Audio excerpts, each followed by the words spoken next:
Hi, so welcome to today's video. So today I thought I would talk about some of the lipsticks that I have been really enjoying for the last couple of months. Basically, I've been going for lipsticks which are more creamy and more nourishing and more like a balm versus the old school matte long-lasting type of lipsticks. I'm okay with reapplying lipsticks as long as they're comfortable and as long as they don't dry my lips out. So these are the kind of formulas that I've been after in the last couple of months. So I did do did a bit of a digging around in my collection. I found a couple of them that I really enjoy, and I've been using them for quite a bit. So today I thought I would share them with you. So most of them are actually drugstore. I do have one high-end, and yeah, the rest of them are drugstore. So let's start with the high-end. The high-end one I have here is the Bobbi Brown lipstick. This is basically called the Nourishing Lip Color, and I have this in the shade Claret. So this is what the shade Claret looks like. So this particular shade is, I would describe this as a burnt red. It's got very strong brown undertones to it. So it's basically like a brown red. And this is really nice, especially in the fall and winter times if you're looking for a dark but almost neutral kind of a lip color. So this is something that I would ideally reach for during fall and winter, but I basically don't follow the seasons so much when it comes to my lip colors. I just wear what I feel like irrespective of the season, and this is something I would happily wear even during the summer and spring months as well. So this one, the formula is very nice. It glides on like a balm. It stays reasonably well. I mean, of course, this is a cream lipstick, so you do have to reapply. They don't last all through the day. But the color is pretty nice, and it kind of, even when it wears down in such a way that it doesn't look patchy on the lips. So that's something nice in my opinion. So even if you don't really touch up, it doesn't look bad. So I am pretty happy with this one, and I probably might pick up some other colors. This one is, I think, around 26 or 30 bucks, which is kind of pricey for lipstick, but then again, this is Bobbi Brown. So, and I do generally enjoy the aesthetics of Bobbi Brown makeup because most of it is very neutral leaning, very everyday wearable kind of shades, both the eyeshadows and most of their products, and the lipstick is no exception. The other one that I have is from Sephora, and this is the Sephora Lip Stories. Now, these were released, I think, 2 or 3 years ago, and they were quite popular when they were released. They're still available at Sephora, and I have this in the shade Matinee, and this is a cream formula. The Lip Stories are available in several formulas. They have cream, they have metallic, I think they also have matte. I have only this one shade from the Sephora Lip Stories line, and this is in the cream formula, and I love the cream formula. And this shade again is very similar to the Bobbi Brown shade in the sense that it is also a dark neutral kind of a shade. Again, it has a lot of brown and slight red undertones, but not as red as the Bobbi Brown one. This has got more brown in it versus the Bobbi Brown one. And this particular shade is again something that I usually reach for during fall and winter times, but again, it's very much wearable throughout the year for me, so I do tend to reach for this even now. The formula is very opaque, and this is not as nourishing as the Bobbi Brown one, but this one still is very nice on the lips. It doesn't dry your lips out. This has slightly more lasting power than the Bobbi Brown. And what's pigmentation wise, I guess it's pretty similar, but this generally tends to last a bit longer on my lips, probably because it's not as creamy as the Bobbi Brown one in terms of formula. So this is the Sephora Lip Stories one, which I have. And now I think we can get into the drugstore ones. The drugstore, I think maybe I'll start with the Japanese drugstore one that I have. I did recently do a video on Canmake cosmetics. I did buy this lipstick as well as a blush, and I did post a video, I think it was last week or the week before that.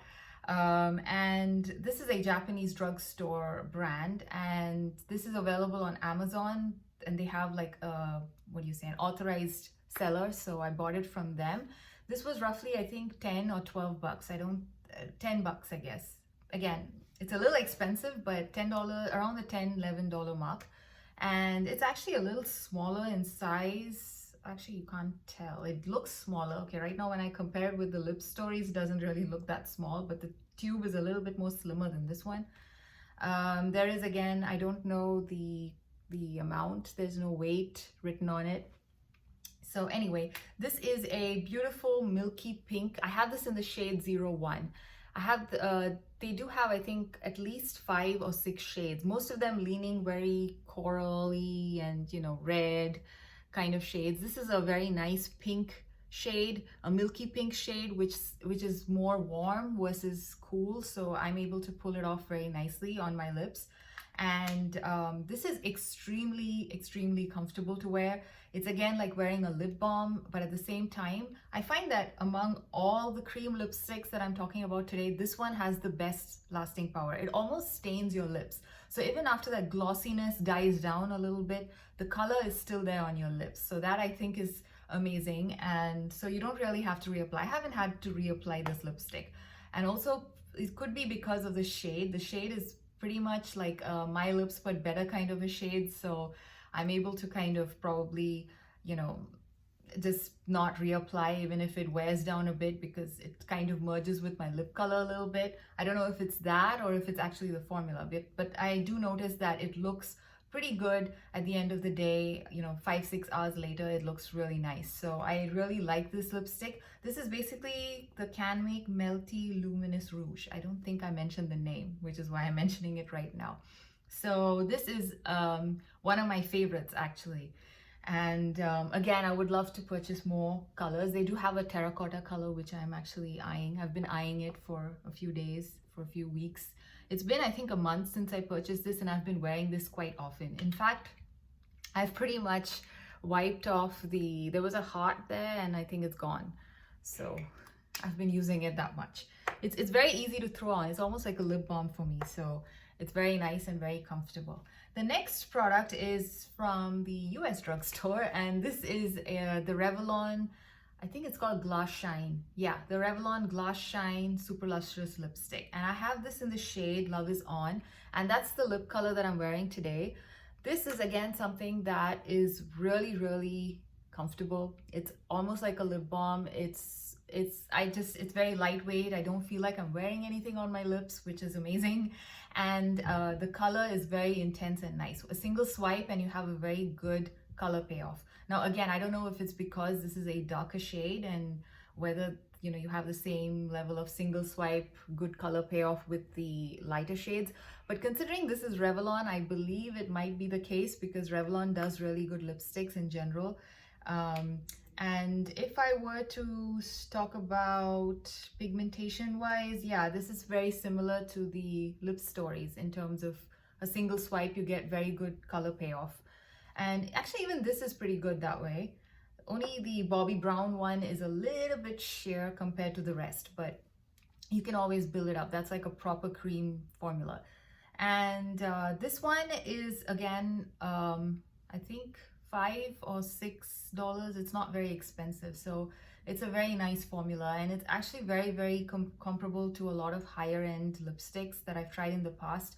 To be more specific, this reminds me of Dior's Shine Addict or something. They had something 10 years ago, Dior Shine Addict or something. I think they still have it, but it's been reformulated and they don't have some of the same shades they had 10 years ago. I had that 10 years ago, and the moment I put this on, that's what it reminded me of. So yeah, it is very comparable to higher end lipsticks. So I had something else to say. Oh yes, in terms of the scent, this one has a nice caramel scent. It's not too strong, so it's okay. So it's got a sweet scent. This one has 0 scent. There's no scent for the Canmake one. This Sephora Lip Stories, the only thing I don't like about this one is the scent. It does have a little bit of a fruity scent, which I'm not a big fan of. This one, again, is not scented. So yeah, if you were curious about the scent of these products. Now the other one that I have after the Revlon is from L'Oreal. Again, another drugstore product. This one I believe is $7 or $8 at the drugstore. I mean, depending on where you buy it. This one, this is called the L'Oreal Color Riche Plump and Shine. And I think I've mentioned this in a different video as well, where I said that I was initially planning to buy the Color Riche Shine lipstick, but unfortunately I kind of just bought the Plump and Shine version by accident. It doesn't really do much in terms of plumping, but I really like the formula and I love the shade. I have this in the shade Watermelon Plump, and it's a very nice shade. It's again something you can throw on and then forget about it, and you'll still have some amount of color at the end of the day. This is comparatively sheer when you compare it with the other formulas that I've been talking about. This is, I think, probably the sheerest one out of all of them, but it's still a very nice color and formula. This is basically looks really bright in the tube, and again, it's again wearing a lip balm. It does, because it's a plumping one, it does have a bit of tingliness when you first apply it, but the tingliness kind of disappears within half a minute or even less. Yeah, but it's a bit uncomfortable when it tingles, especially if you're like me and you generally don't use any plumping lip products. But the color is really nice, and once the plumping aspect kind of disappears, the formula is very comfortable as well. It doesn't dry your lips out throughout the day, and it kind of is not sticky or goopy, although it almost, I think they describe this as gloss in a stick. It's not like a lip gloss in any way in terms of being sticky. So it works really well as a nice, easy to throw on kind of a lip product. I probably might eventually buy the original Color Riche, I think it's called the Color Riche Shine lipstick, the non-plumping one, once I'm kind of almost done with this. This kind of does get over pretty fast. I mean, I guess because of how creamy the formula is. So I have a feeling I might be able to finish this by the end of the year if I keep going on using these same products. The last product that I have is also from the drugstore, and this is Milani. And this is an oldie but a goodie. This product, this particular lipstick, this is I think it's called the Color Statement lipstick. The Color Statement lipstick, the original line. I think after this they bought out the matte version, and now they also have a newer lip product called the Fetish line. The Color Fetish. I don't know if it's got the word color in it, but it's got the word fetish in it. I somehow just don't feel like buying it. I do read a lot of reviews where people say it's a bit grainy and it's not as nice as they thought it would be. So I haven't yet purchased it. Probably at some point I will try it out, but right now I'm still enjoying their original lipstick, which came out I think maybe 5-6 years ago. And this one is very, very pigmented, very creamy, very comfortable. And I actually really like this. The only thing again that I don't like about this is the scent. This one is very strongly scented of watermelon, and I'm not a big fan of watermelon. I prefer my lipsticks to be mostly unscented, or if they smell a bit like, cupcakes or even caramel, that's fine, but not watermelon and fruity or floral scents. Those are just a no-go for me usually. But with this particular lipstick, it basically, I think it's like $5. For $5, you're getting such a nice, creamy, luxurious feeling lipstick. And I'm very happy that they still have this. I don't know if they plan to discontinue this anytime soon, since they bought out a new lipstick line and everything. But overall, this has been around for a long time. Oh, I don't know if I mentioned, I have this in the shade Plum Rose, which is a very nice mauvey, dusty pink. And again, this looks really nice any time of the year, at least in my case, and with my skin tone, it looks pretty good. So that's another lipstick that I've been enjoying. And yeah, like I said, that's a product that's been out in the market for at least 5 years. I don't know when was the first time I picked one up. I did have this in another shade. I don't remember that shade. Anyway, that was a shade I picked up maybe 6-7 years ago when it first came out. So it's a pretty old line of lipsticks. So that's it for today. I hope you enjoyed this video, and I hope to see you again in another video soon. And I hope you like this quick video that I put together talking about all the products that lipsticks that I've been enjoying recently. And till next time, bye.